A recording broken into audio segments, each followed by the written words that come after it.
So I want to say hello to everybody and thank you again, Catherine, for inviting me to do this presentation.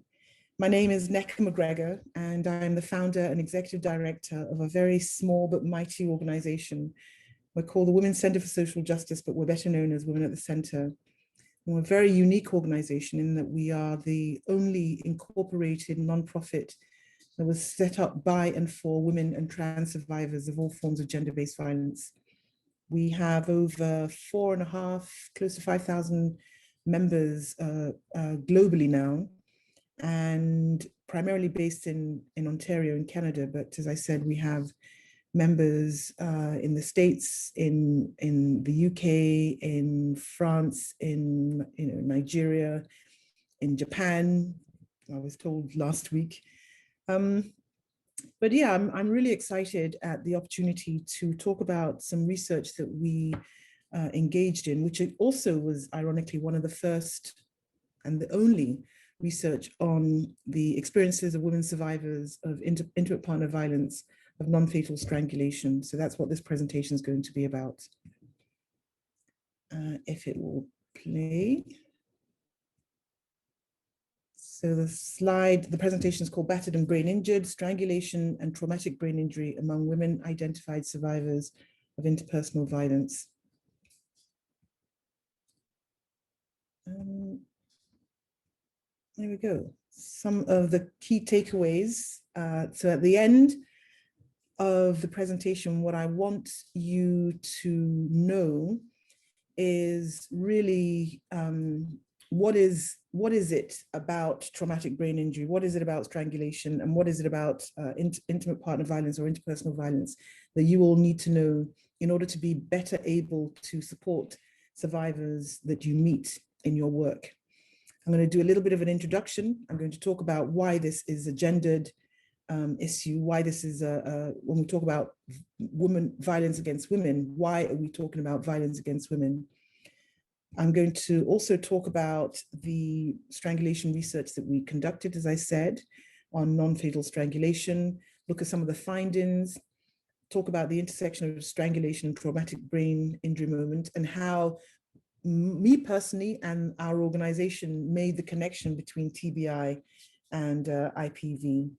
And I'm going to focus a little bit on the challenges for survivors and a framework that we developed called the 6 S's of strangulation.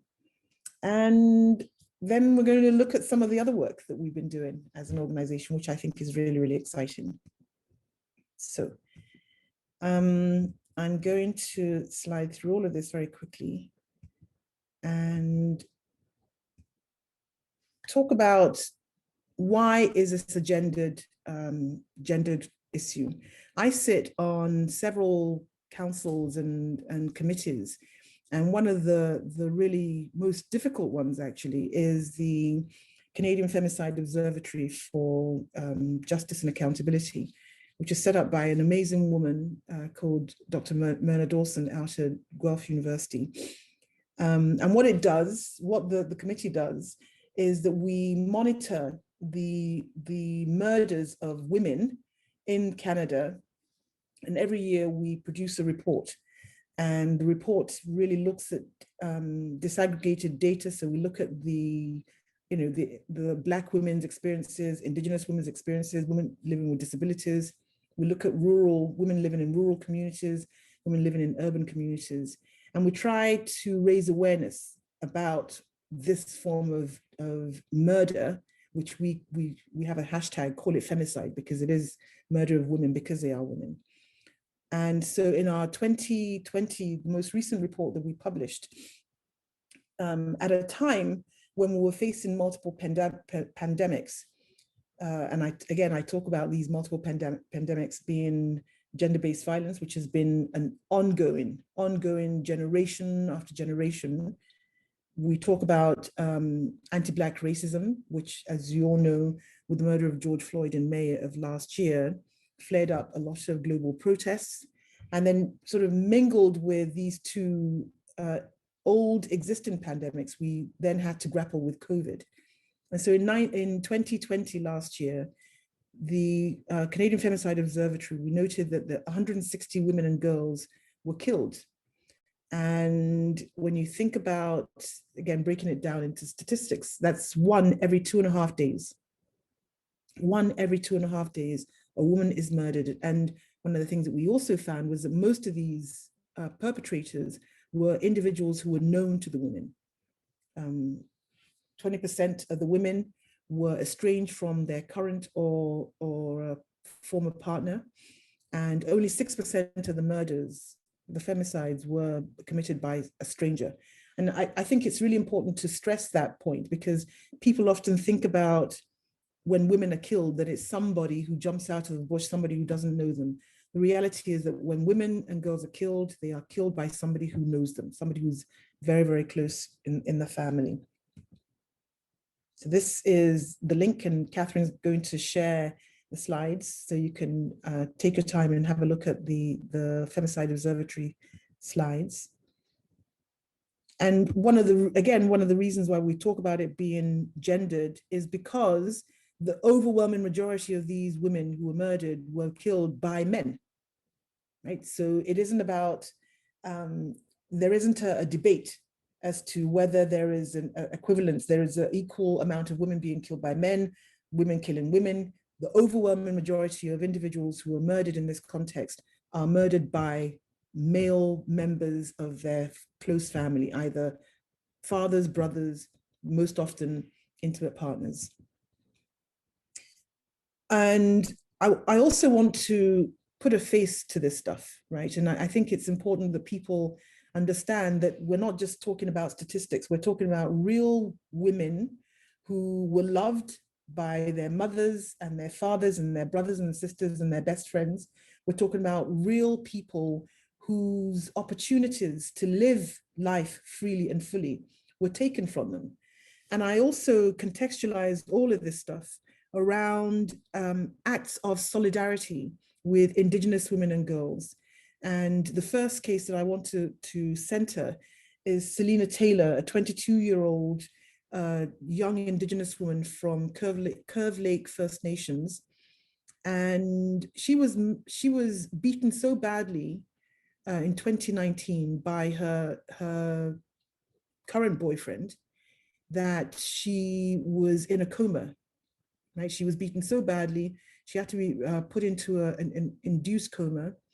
And early February of this year, she came out of the coma and but went back in, and the family realized that she was not going to recover, and she died. And the reason why I'm focusing on this is because the ex-boyfriend was arrested and he was charged. He was charged with aggravated assault and causing bodily harm, but he was granted bail. Right? So he committed such violent act against a young 22-year-old woman, and the criminal legal system saw fit to let him out. So whilst out on bail, he attacks his new girlfriend, right? And again, the word choked, he was charged with choking, which is strangling, attempted to strangle her, and he still got bail, right? And I focus on this because I am honestly at a loss as to how the criminal legal system and everybody that is party to this seems to be oblivious to the real imminent threat that these perpetrators pose, not just to current partners, but to ex-partners. Because here we have a young girl who's now dead, her family is in mourning, he was out on bail, and was actually only arrested because he had committed, again, I think it was like theft for under $5,000.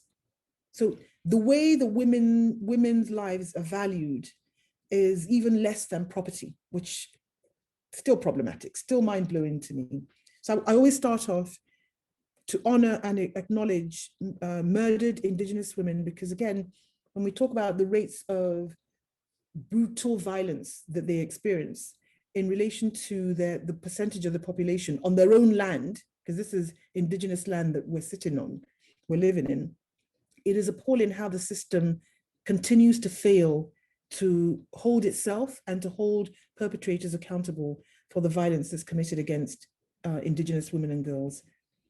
The next slide is, again, in 2021, another young woman, this time a Black woman, murdered, again, during that multiple pandemic that we've been experiencing. And in that week that she was murdered, that Rebecca was murdered, 7 women had been killed in a 7-week period in Quebec in Canada. 29-year-old. And again, for me, as a Black woman, it is so critical that we start keeping race-based data, because if you don't count it, if we're not counting, if we're not aware, no programs or policies can actually be developed to address those types of violence. So for me, it is constantly about surfacing and highlighting the experiences of Black women, Indigenous women, women and girls living with disabilities, trans women, because we are those bodies who are constantly on the margins. And we are those bodies who are constantly experiencing the most horrific forms of violence. I talk all the time about language, why language matters. And I think it's important because using the right terminology, using the right words to describe what it is that you intend to say is such a critical importance. Because if you use the wrong language, people will get the wrong impression. And oftentimes, the language that's used to describe gender-based violence, violence against women, the killing of women, is language that tends to minimize the gravity of the dangers, right? So I've taken it upon myself to constantly correct people around the proper use of words, right, to convey the gravity of the injuries. So we're going to start with, for us, survivors, not victims. I myself, I'm a survivor of intimate partner violence. And I know that I was a victim of the crime, right? Under the Criminal Code of Canada, I was assaulted. And so I was a victim of the crime. But the word, the victimology, the victim phrasing has these really loaded negative connotations about women being weak, women being helpless, sometimes women sort of allowing it to happen to them. And so I reject the term victim. I don't see myself as a victim. I am a survivor because I am fortunate. I am fortunately one of those women who could have lost her life at the hands of an intimate partner, but I survived. And so I use the word survivor, and I'm actually moving to the word thriving, but that's coming. That's part of the healing. So for my organization, for the members of the organization, we use the word survivor and not the word victims to describe ourselves. Reported versus alleged. So what tends to happen is when you look at the media, right, news reportings of violence against women, gender-based violence, the tendency is to use the word, it was an alleged assault, it was an alleged attack. And again, alleged, and I understand it again in sort of the criminal legal context, that it's an allegation because it hasn't been proven in court. I understand that. But the word alleged is itself loaded, right? Because it implies that, again, you're making something up, right? It's an allegation, there's no basis for the validity. And so we, again, in conversation with our members, we decided that there are other ways to speak to the reporting, right? The stating of I was attacked or I was abused, and not frame it as something that's made up. So we started saying, well, let's call it a report, right? Because when women file a report, when women go and report to the police, it is a report. So let's call it reported versus alleged. So the reported assault, the reported attack, the reported violence, as opposed to the alleged. The next is around whether we use the word violence or abuse or assault, and all of these are oftentimes interchangeable. We prefer the word violence or abuse and not assault, because again, the criminal legal system uses assault in a it has a specific meaning in law, in criminal law. And in criminal law, there are certain things that fit into that bucket of an assault. And there are other things that are equally violent, but don't rise to the level of an assault in law.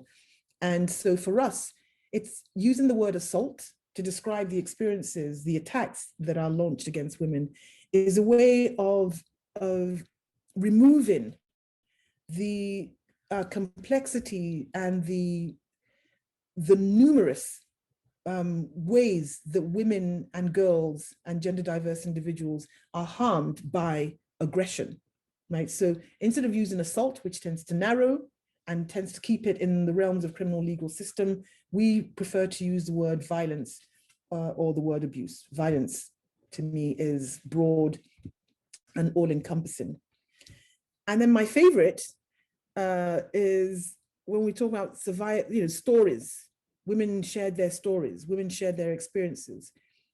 And this particular conversation was, I'm going to put it all on my wonderful, wonderful colleague, Shirley Brookstra, who we were engaged in research around finding an alternative model of justice for sexual violence survivors in Ontario.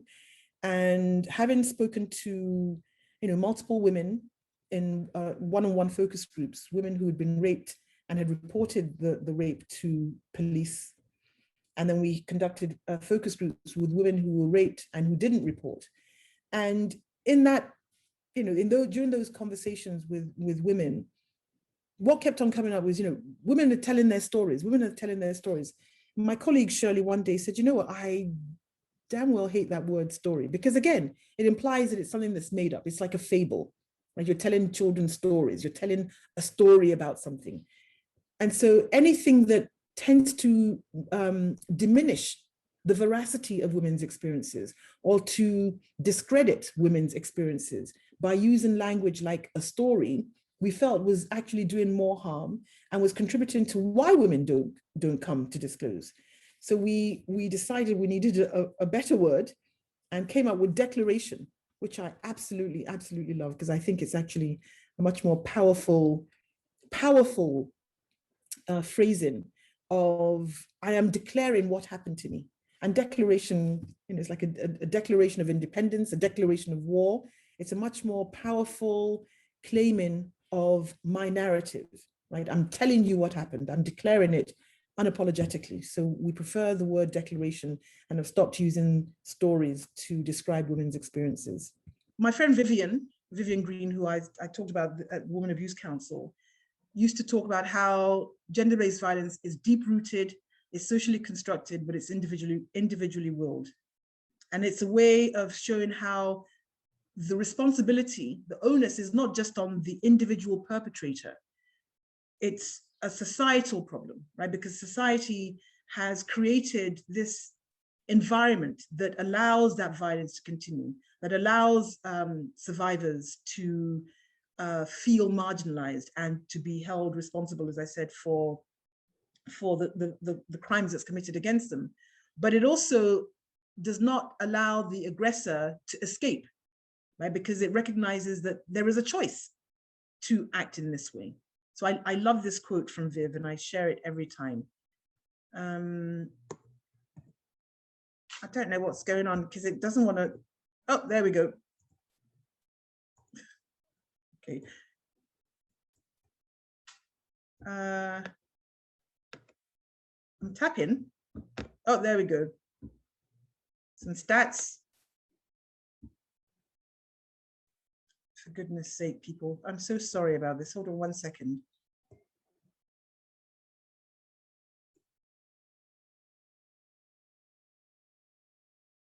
So I talked about being on the Domestic Violence Death Review Committee and the work that they've uncovered around women's experiences of fatal strangulation, and have identified that strangulation is a risk factor, right? And it's more likely predictive of future lethality than any other risk factor. So if a woman has been strangled, and the more time she's been strangled, the more likely it is that she will die as a result of the violence. And that's from the 2017 annual report.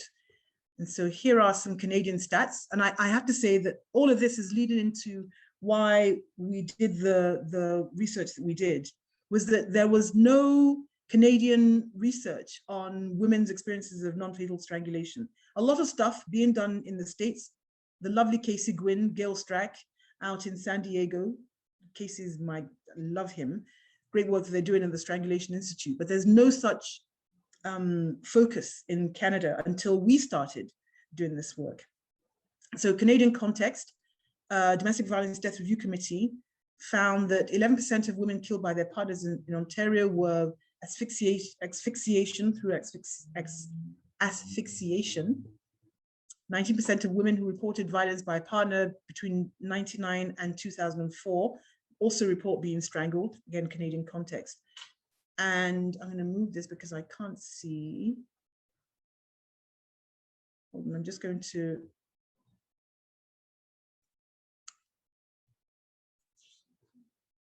Yeah.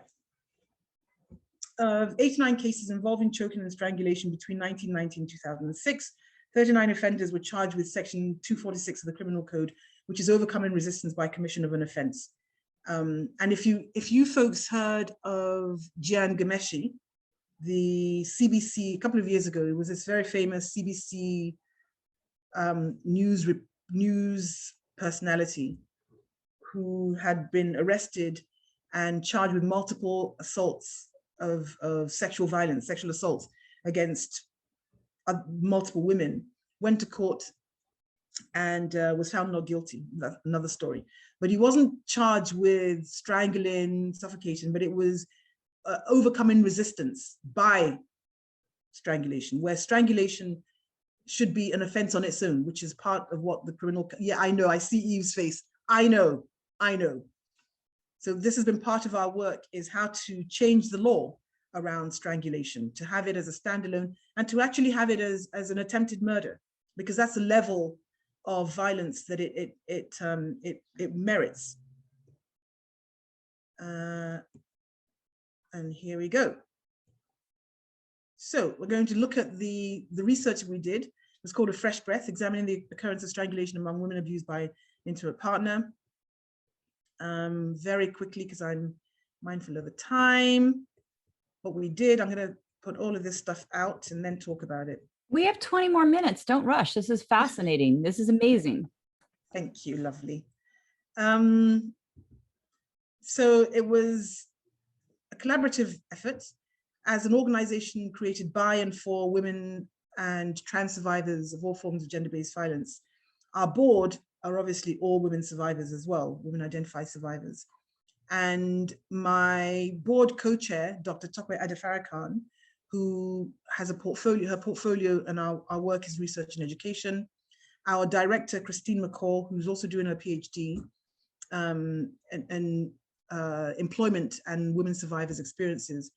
It was the three of us that sort of hatched the plot. We plotted the research in partnership with Shirley Brookster, Vivian Green, and the amazing Dr. Janice Dumont, who's out of an amazing researcher out at Women's College Hospital. And then we had incredible placement students who are all listed here, who helped us do sort of the lit review and outreach. Funded, as I said, was Women's College Hospital, participatory, survivors were principal investigators, it was survivor-led, myself, our board, our members, and it went through ethics approval, which is really important. This is a lovely flyer that we created to invite people in. Don't strain, you will have a copy of it afterwards. But this is the selection criteria. Adult women, survivors of IPV, English speaking. There was pre-screening. They were screened in, interviewed by 2 members of the team. We had a lovely office at the time where we would sit for about an hour and a half, 2 hours. It was more like a conversation because, again, we knew that experience, reliving it, and for a lot of women, it was the first time they were talking about it in any formalized setting. So we created a really, really, really lovely, warm, cozy space, had tea and biscuits and all sorts of stuff. And very importantly, we provided honorarium that was not as much as we would have liked. I think it was about $100, but it was a heck of a lot more than other academics were giving women. Women were being given mugs, or pens, or $25. But we wanted to compensate women, so we set aside significant honoraria, paid for their travel. Anybody who needed childcare, that was compensated as well. Okay, I don't know. I'm pressing. You can hear me. Oh, no, I don't want sticky keys. Oh, there we go. So this is the executive summary. We screened in 15 women, but only used data from 14 because at the time, so when we actually sat down and started the conversation, we asked women how many times they'd been strangled and if there was one particular incident that they'd like to focus the conversation on. And for one woman who said yes, she'd been strangled several times by an intimate partner, when the conversation started, she actually bizarrely started focusing on an incident of suffocation that she'd experienced by police in a different jurisdiction. And we were not going to say to her, excuse us, that's not what we asked you. We let her finish, we finished the process, and then we moved her data. So we ended up with data from 14 women. Key findings, as I said, language matters. We talk about the difference between choke versus strangle. We tell people, please don't call it choking. Please don't call it choking, because there's a difference between choke and strangle. Choking is accidental, something that you usually do, something gets lodged in your throat and you have to, like a sweet, a candy, a foreign object that gets lodged. Strangulation, on the other hand, is a physical act that is oftentimes done by somebody else. It's oftentimes intentional and deliberate, and especially in the intimate partner violent IPV context. It's intentional, it's deliberate, it's done by somebody else, and it's done as a way to control, right? To instill fear and to control. And what we found, as is confirmed by other research, is it's usual in this context, usually manual. So that's number one, language matters. Another important finding was that strangulation is part of a woman's history of intimate partner, and it also often affects other people. So for example, 50% of the women stated that their children either witnessed, were present in the room whilst the mother was being strangled, or they heard the strangulation episode. So for half of the women interviewed, their children were equally traumatized by having to witness their mothers being strangled by the other parent. Participant number 3 said, I had one daughter in my arms, my baby was in my arms. Participant number 4 said, I screamed to my children, my son came, he saw how the father was. I was screaming, don't stay here. If I don't wake up tomorrow, you can tell your grandma how I died. And when I do this stuff, again, thinking it's important, we call it in her own words. It's important that you folks hear what the women themselves said, because you need to feel, and I know you can't get the full weight of sitting in the room and listening to this, but hearing their words is critical. The context, 86% of women reported being strangled on more than one occasion. 100% of the women were strangled in their homes. Most frequently cited room was the bedroom. 14% were strangled in their child's bedroom. Manual strangulation was the most common form. 64% of the participants said that the partner used both hands. So manually, and not just both hands, that he strangled them looking.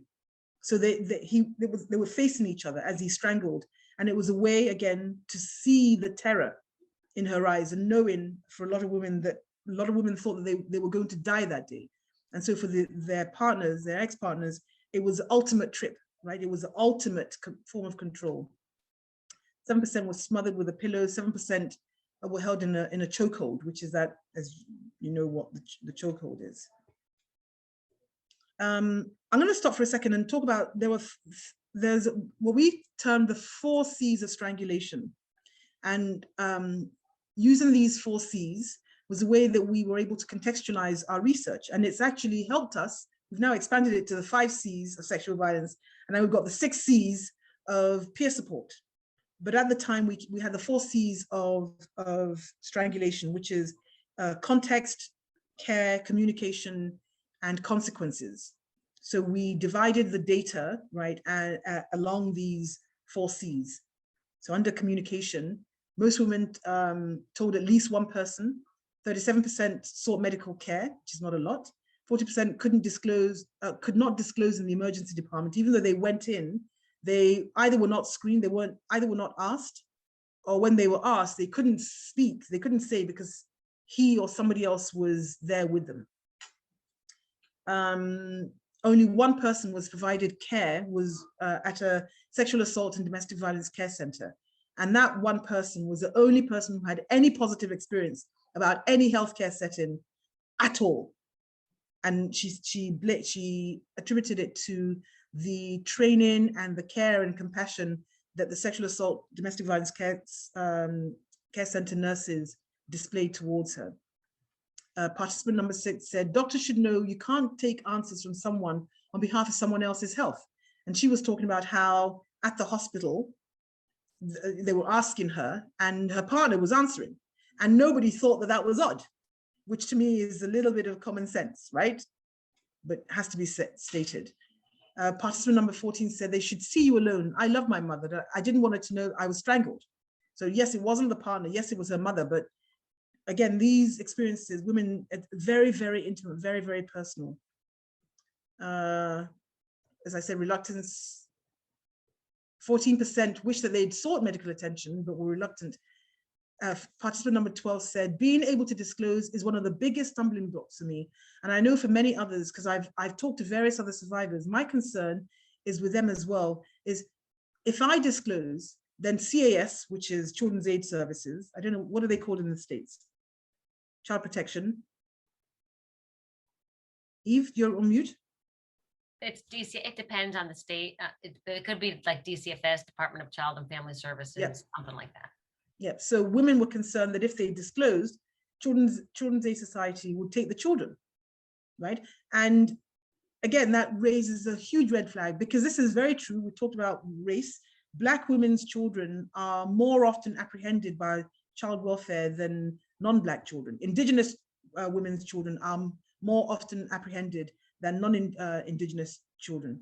And so for this woman, who was a white woman, talking about her fear of her child being apprehended tells you again how screwed up the Children's Aid Society is, because they blame women for the violence and will take the child away from the mother, who is oftentimes their only protector, as if it's her fault that she is being experiencing the violence. So very quickly, furthermore, pets. 14% said their pets were present. One woman talked about how her dog has never been the same since that incident. So any man for years afterwards, any man that came to the house, could be her brother, could be her dad, any male that came into the house, the dog would lose his mind because of that one incident. And so understanding how pets are impacted by this, right? And how oftentimes people don't think about that. People don't think about that. So we asked women, do they remember what led up to the incident? And 33% of the women said it was, no surprise there, separation. They were leaving or they'd left and it precipitated the violence. 50% was for what we framed as acts of defiance. There was no other way to frame. It was such a wide array of actions that the woman had done that then led this man to believe that she was defying him, and then led him to feel that the only way to get control is to strangle her. So I'll give you an act of defiance. Oops, daisy. An act of defiance was one, the baby was crying.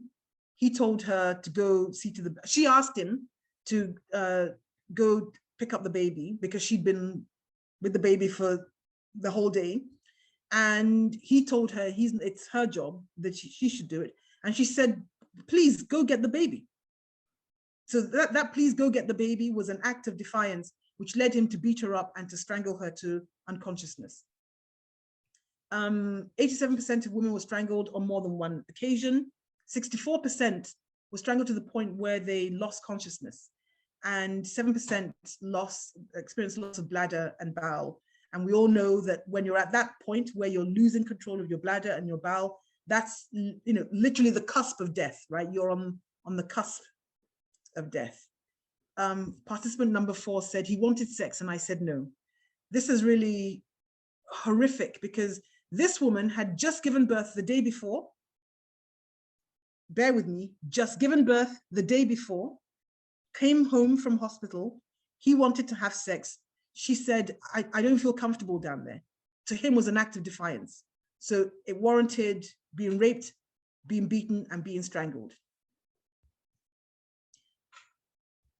This is participant number 3, who said, now I know it, that it wouldn't matter. I could have burned macaroni and cheese. And I saw later on that it could have been anything. It didn't have to be that. He could have just been in the mood. And when the mood struck him, and he struck me. Powerful. Strangulation and brain injury. Get into the research has shown. Lynn talks about this all the time. Most common form of physical violence hits to the head, face, and neck. Strangulation is often accompanied by some form of trauma. 57% of the women also experience some form of head trauma. And as I said, Lynn had said to us, go back and look at your data. I'm sure you're going to find something that has to do with head trauma. So when we went and looked, that was our aha moment, because over half had, as I said, something hit head, face, and neck. 43% were shaken, had their head pounded against the wall or the floor, other hard object. 21% actually mentioned the word concussion, which had we not been looking for it, we wouldn't have known. 85% talked about feeling lightheaded after the assault. 71% suffered from headaches. For a lot of these women, the headaches persisted years afterwards. 57% talked about they lost memory, their abilities to remember, recall, things were impacted, not just their short, but mid and long-term memory was impacted. 50% experienced vision changes, 21% confusion. So other symptoms very quickly, which you will all know, right? Sore throats, raspy voice, difficult breathing, difficulty swallowing, pain when swallowing, neck pain, weakness and numbness in arms and legs, neck swelling, coughing, nausea and vomiting, loss of urine, anger, which I revel. I love anger. I love my anger.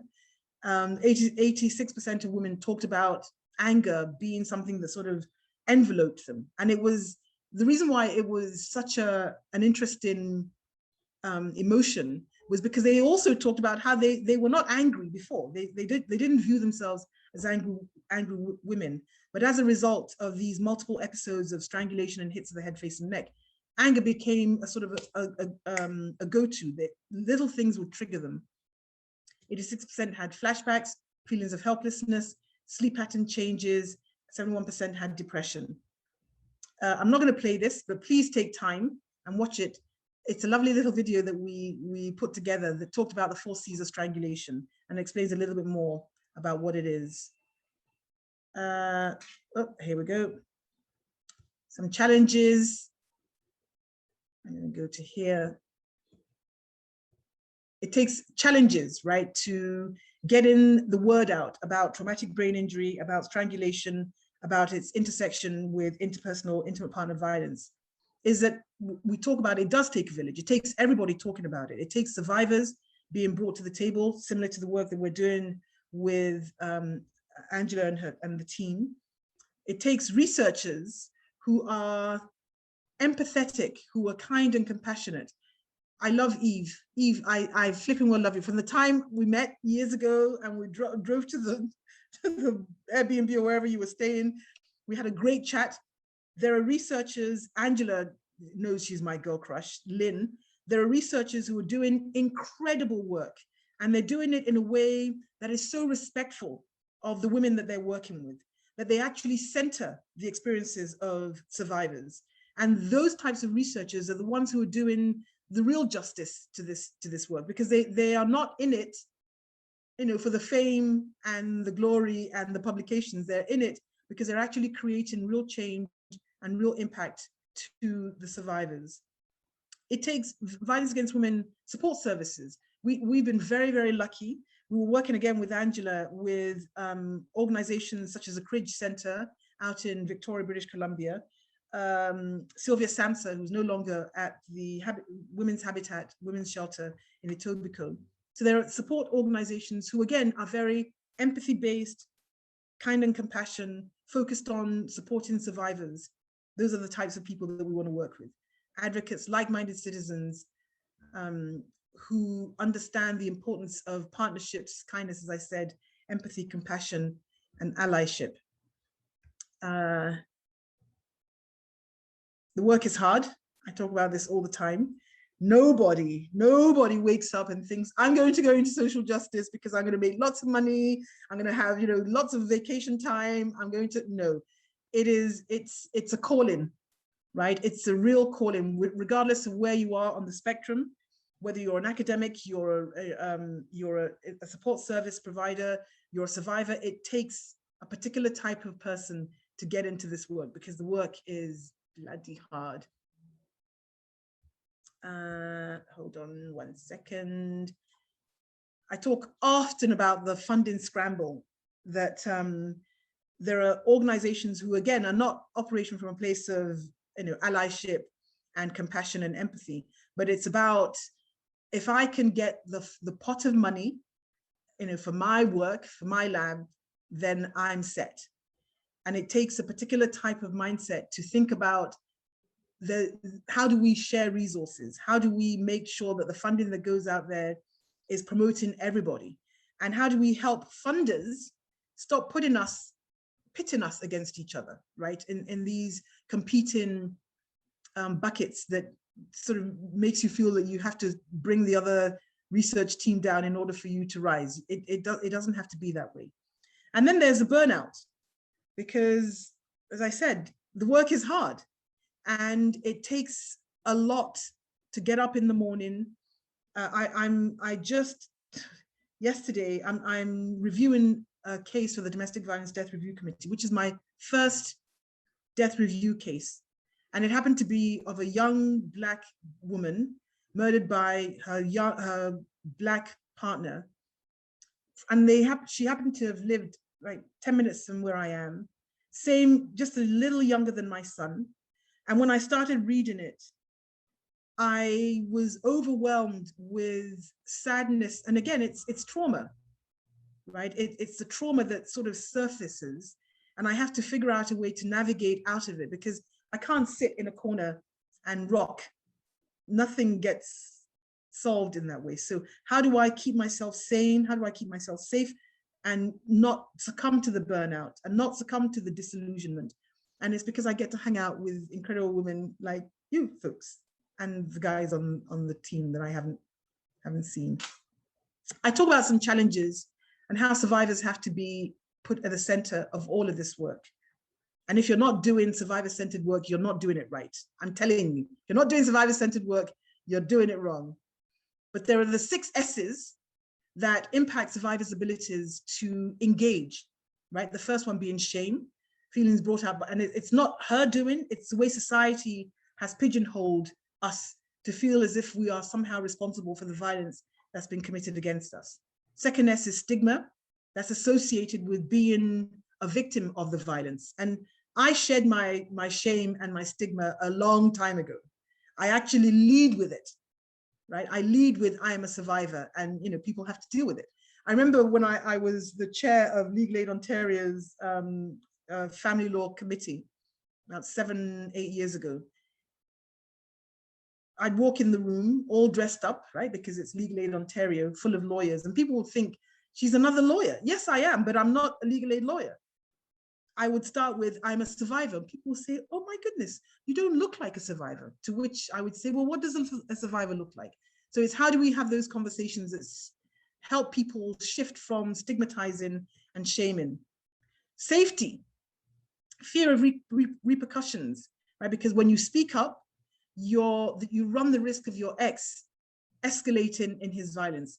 For me, my dad actually was the one that said to me, if you're gonna speak about this, you need to be out fully in the news. You need to be out in the media. You need to be everywhere. You need to be ubiquitous, Nneka, because if you're speaking in a corner, it's easier for somebody to pick you off, right, to get at you. But I was at the bloody UN, for goodness sake. Good luck trying to get at me, right? Good luck. So my sense of safety, I don't walk with the same sense of fear again, because I feel much safer of my place in the world because of the work that I'm doing. But for a lot of women, the fear is real. The safety concerns are still there. Silencing, right? Women feeling that they're not going to be believed, and the criminal legal system has shown us multiple ways that we're not believed when we speak. Next S is solitude, isolation, which abusers love to do, remove you from everybody, your social networks, your connections, your friends and families, as a way to make you dependent. And then the last S is silos, how the gender-based violence sector is really disconnected from the traumatic brain injury sector. And Angela and the team and I, we talk about this all the time, which is the work that we're doing. How do we bring folks together, remove the silos, because we're all in this together. I think that's me done. Oh, very quickly, I'm gonna skip this, the work that we do. Other initiatives, transformative accountability and justice, which is our alternative model for sexual violence survivors, so that they don't have to go through the criminal legal system, because that doesn't work at all for anybody. Truth and Transformation is work, the $2.5 million center in advancing Black women's gender equity. C6 is, I said it, the C's.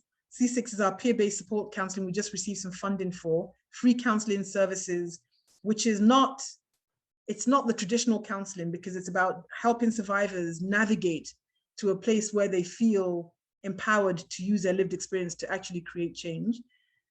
Impact is our employee prevention of abuse certification program. So we go out to non-traditional workplace, factories, and do training for staff who don't know anything about violence against women and gender-based violence. And then recently we also funded for our human trafficking, because we have a population of members of our organization who are survivors of human trafficking, not to conflate it with sex work, for which some women voluntarily do that, and I applaud them. But it's human trafficking, where we're looking to, again, build networks and communities. And part of that work is research on survivors of human trafficking, their experiences of traumatic brain injury and strangulation. So we're going to be collecting some more really interesting data. Thanks. Any questions, you can find me on these areas. I'm going to stop sharing. What an amazing, could you leave that slide up for a second? Now, is this your podcast?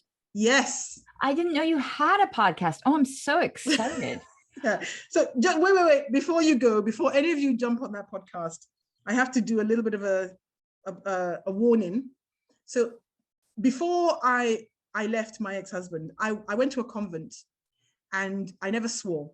I never used the F-bomb at all. I went through my divorce and the criminal legal system, and I now swear like a sailor. I drop everywhere. I actually find it quite empowering. So the What's Your Safe Word has a lot of not just me, some of our guests dropped the F-bomb as well. So just so you know, my brother, I was on a CBC interview. No, there was a documentary, and filmed a number of years ago. It was aired on the CBC, and it was filmed over a week. And at one point, I dropped the F-bomb. Then it was aired, F-bomb included. And my family is all in England. My older brother, who's a big prude, called me afterwards and said, "Oh my God, Nneka, you were so articulate. Why did you have to swear?" And I said to him, "Buddy, if you're not swearing, you're not paying attention. If you're not angry and you're not swearing, because this is not okay, you're not paying attention." So there's some F-bombs in the podcast, but it's great. It's hilarious. We drink wine, and it's fantastic. So go watch it. Go listen. It's on Spotify. What's your safe word? We're preparing for season 2. That's That's me. awesome. Questions? Thank you so much. Does anybody have any questions that they'd like to ask? And I'll catch up with the chat. There's a lot in the chat here. They're subscribing to your podcast. What? I was going to ask Nneka if she's seen, you mentioned Black women and you mentioned trans women, and only Black trans women are going to be even more, one of the most disproportionately affected. Have you had much experience with women coming to your organization, and do you feel well prepared? I mean, is that an area where we as a field really need to be building support services? Oh. Is it there already? I mean, because I'm personally going to try to do some research in that area, so I'm collaborating with folks, but I'm just wondering what it's like in other places and how that's going. Yeah, we are not as prepared as I'd like to be. One of the most amazing women that I have met in the last 10 years is this young, well, in the last 7 years, is this young, she's Black Indigenous, Mi'kmaq, from Nova Scotia, young Black Indigenous trans woman called Jade Peak. Google her, she's phenomenal. And actually where Jade is going to be joining our board of directors. Jade and I were on the federal council, Gender-Based Violence Council, 2016, and are still on it. And working with, and we do have some members who identify as trans, but we do not have any trans-specific services, resources. And one of the things that we try as an organization, because we have chapters of Women at the Center all over the world now, what we try is to build community. So bring in trans women together to determine what community looks like for them, to determine what research looks like for them, to determine how they can get involved in it. And so short answer to your question is not as much as we would love. I consider myself, I'm an intersectional, obviously, Black woman, obviously, anti-carceral, abolitionist feminist. And trans feminism is at the heart of the work that I do, right? Because I believe that trans women are women, and anyone who has a problem with that is going to have a problem with me, right? So, but yeah, figuring out a way to center them, let them determine what they need and be led by them. That's what needs to happen. And I don't think there's any jurisdiction on this world who's doing a good job. There isn't. Great question, Eve. Well, we'll get on that. Jovan, you have your hand raised? Jovan Campbell, unmute. Hi, everyone. Thank you for this lovely presentation. I have a question as far as domestic violence and disabled women. Do you have any facts as far as women of any disability and domestic violence? Excellent, excellent, excellent, excellent question. And Jovan, I'm very good friends with, and Angela knows her as well, Bonnie Brayton. So there's an organization in Canada called the Disabled Women's Network, Dawn Canada. And their work is centered solely on women living with disabilities and the intersection of gender-based violence. We have a chapter of our organization that's in the middle of being constituted, that is purely for women and girls living with disabilities. We are doing multiple partnerships with Bonnie, for example, on peer supports at the intersection of disability, gender-based violence, specifically intimate partner violence. And we were just funded to, again, create resources by and for women and girls living with disabilities. And in Canada, it's like 1 in 4 women are women living with disabilities. And of them, it's something like 75% of them experienced a disability as a result of violence, gender-based violence. So we know that gender-based violence is a leading cause of disability in women. But again, how do we center their experience? Bonnie talks about how it cannot be disabled women and girls living with disabilities cannot be a footnote. You can't just sort of drop them into the research. You need to center them again. The research needs to be led by them, informed by them as equal partners in the work. Otherwise, it's a continuation of, oh, okay, I thought the cat was coming. It's a continuation of this sort of top-down tokenism that has tended to happen. A great question. Any other? And when you think about Black women living with disabilities or Indigenous women living with, they're talking about, again, multiple marginalizations. Darla, you have your hand raised.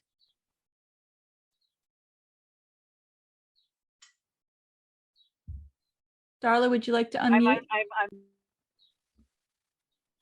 Oh, is that me? You're saying Daria? Daria, yes. Sorry, that's me. That's quite right. It's a common mistake. Hi, so many excellent points. Words do mean a lot, and using the word survivor is powerful. And I have to tell you, I was kind of like taken aback that strangling is not considered attempted murder. I mean, like, that's the goal of strangling typically. It's not just to quell someone or get that control over them, than to try and kill them. I was wondering if you had the opportunity or have any interest in going through like past deaths that were strangulation deaths and determining, like, was this an intimate partner violence? Or, where did this strangulation death come from? That's a great question, Daria. And part of the work that, as I was saying, that we do with the Domestic Violence Death Review Committee is to look at, number one, obviously cause of death, and then look at circumstances surrounding it. So were either the perpetrator or the victim, as she is in that sense, because she didn't survive, were either of them known to systems? So were they, had she ever been in a shelter, for example? Was she using? Stop. Oh, was she using any social services as an example? So yes, well, there's work being done, not just by the Domestic Violence Death Review Committee, but also there's an organization called OATH, the Ontario Association of Interval and Transition Houses, and I always like to give a shout out to them out in Ontario. They are the network for shelters, most of the shelters in Ontario. And again, every year they produce the numbers of, they produce a report on the numbers of women murdered in Ontario. And they also look at cause of death, but their focus is really on putting the face, talking about her family, how many kids she had, what she loved to do, so that we never forget that it's not the women are not statistics. Exactly, they're not numbers. I do need to. I think it's RAINN that put out that 1 in 4 females across the lifespan will be sexually assaulted. 1 in 5 males will be sexually assaulted across the lifespan. So the numbers aren't that hugely different. It is still gender-based, but I mean, like, I have male clients who go in to report and the cops laugh at them, it's the same horrors coming from both sides of that. But yeah, this was, I loved the transition. We are not victims. We are survivors. I am also a survivor. And it is empowering. All of the things that you said really resonated. You were wonderful. Oh, Thank you. I love you too. Thank you. Right back at you. That's wonderful. I think when you talk about the male experience of, for example, sexual assault, that is very true. I don't know what the numbers are, the ratio, but one thing that we do know is that the perpetrator of the sexual violence is overwhelmingly male, regardless of gender, regardless of whether the victim of the assault is a woman or a man. the perpetrator is almost always male. And this is something that we also found in our court watch, that everybody who was, all the perpetrators were men. And even in the instance where there was same-sex sexual assault, obviously it was two men. It was a man who had sexually assaulted his ex-partner. So again, another reason why we frame it as gendered, because it's oftentimes male perpetrated violence against, then insert wherever you are on the gender spectrum. Yep, absolutely. A good point. I see. Kara, you have your question? Yes, hello, and thank you so much. As a survivor myself, I find you very inspiring and motivating to continue my advocacy work and everything like that. So thank you.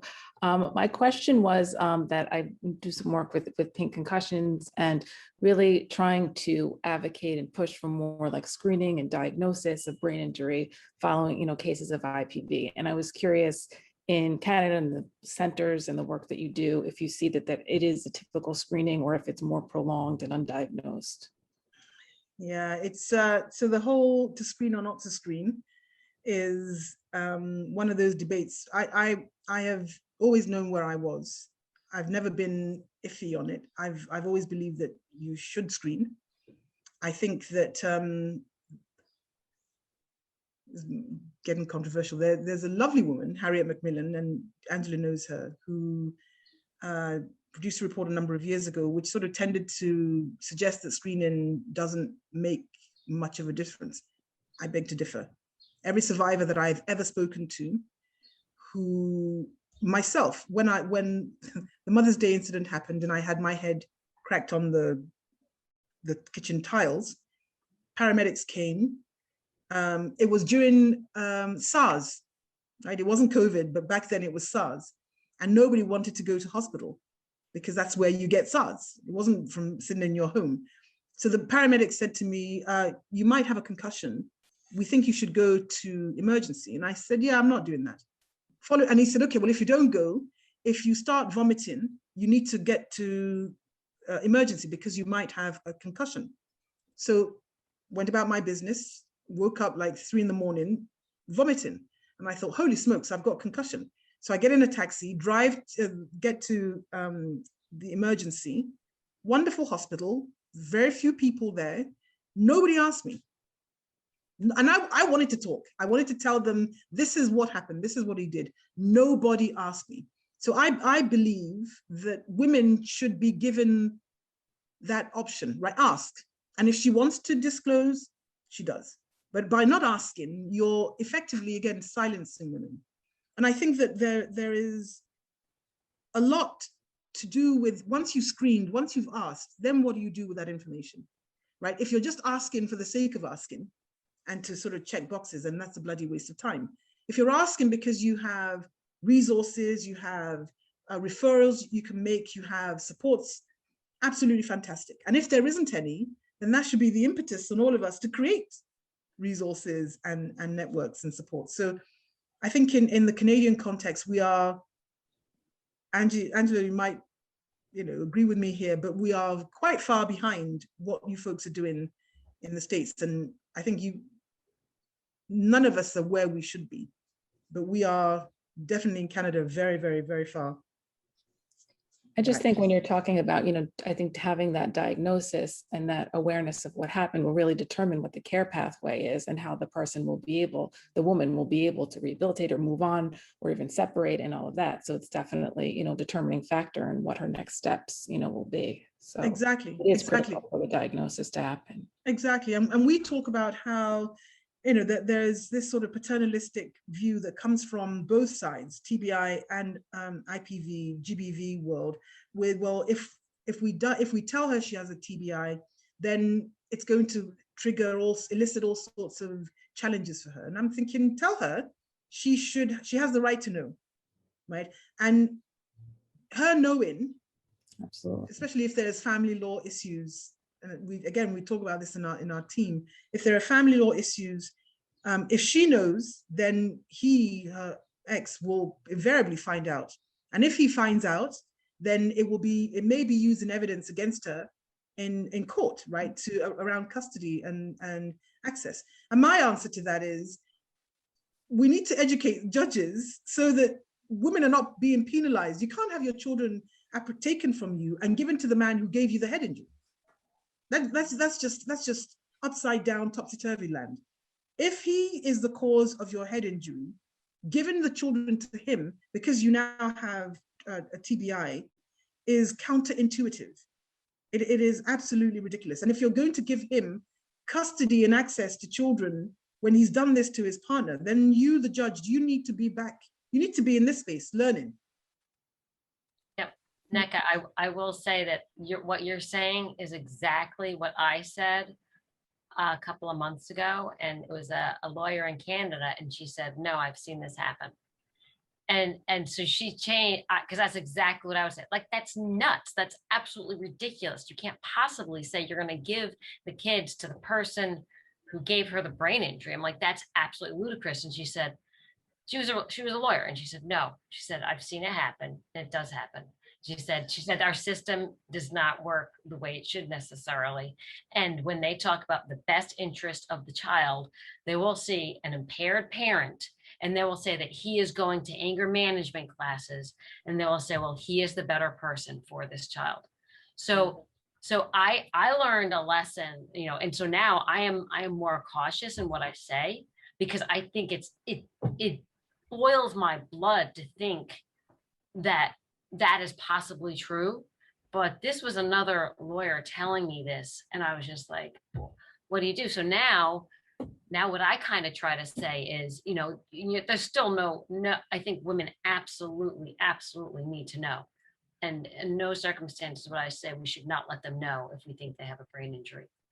But if there's two things. One, letting her know, but then also trying to introduce it into a court of law may be something different.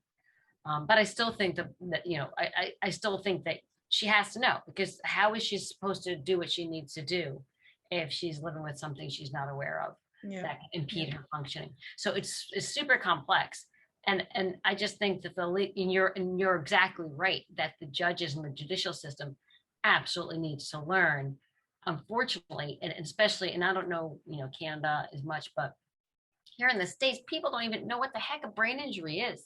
They have no idea what it means to have a concussion. Like tons of people are studying it, concussion, but then no one knows what exactly it is. Everyone thinks, oh, if I get a scan, that'll show me I had a concussion. I'm like, no, in fact, that's the opposite. So it's mind-boggling that there's so many people and resources and energy and time put into this thing of concussion, and still the general population has no clue what it is. It's a mess, frankly. But women, so that's why I say even more so, women need to know. But I will say that, it was literally, I was saying exactly what you said just like 1 or 2 months ago. And the lawyer said, no, they very well might give the kid away. And I was just like, that's absolutely bloody nuts. Like, that just makes no sense to me. Yeah. So that's something that I would happily work with you on to change, because it boils my blood. It really does. Let's do it. Well, I think it happens all the time with mental health. So Yes. too. Like, I think it's well documented. And then the brain injury would just be part of that. And, families are really upset about the fact that, even that the brain injury is included under mental health, so there's a lot of work to be done. And Nneka, that was just amazing. We've never gone this late. I think as the task force, we're still here in the heat of discussion. I'm not stopping the phone call. Yeah. And so that was, like you said, some very kind things about researchers, but really, truly, it's been such an honor and to be working with you, who knows it from the ground up, and provided such stewardship with so much of the research and, of course, inspiration. So we were really fortunate to have you in the call, fortunate to have you in this whole field, and look forward to working with you in the future. truly, we couldn't have done what we did without you. And I just also want to recognize Nneka's seminal role too in our toolkit and a lot of our major projects. So. And I just wanted to share with the upcoming PinkX event, Nneka is speaking on our pre-conference Wednesday behind locked doors, connecting intimate-partner violence and women in prison with brain injury. So definitely sign up for IBIA, and I'm grateful, Nneka, that you're speaking at our event. Our very grateful. Second day is why sex and gender differences in brain injury matter, with a patient panel, and our third day is understanding and dismantling systemic barriers faced by Black women with the lived experience of brain injury and by Black rehab professionals. And having there's Samir. Oh, yeah, she was the first person that I spoke to when I was trying to pull this group together. Awesome, girl. So awesome. Do you know, Catherine, this is fantastic. I'm looking at the diversity that you have. This is brilliant. I've never seen so many Black women on the general panel. I'm trying to move this. Okay, I can't. I thought I could move the screen up. This is great. So these are all women with lived experience, and these are all researchers. So I'm hoping more people want to join. I'm gonna get. I'm getting people in. People are going to watch this. And so we're really excited.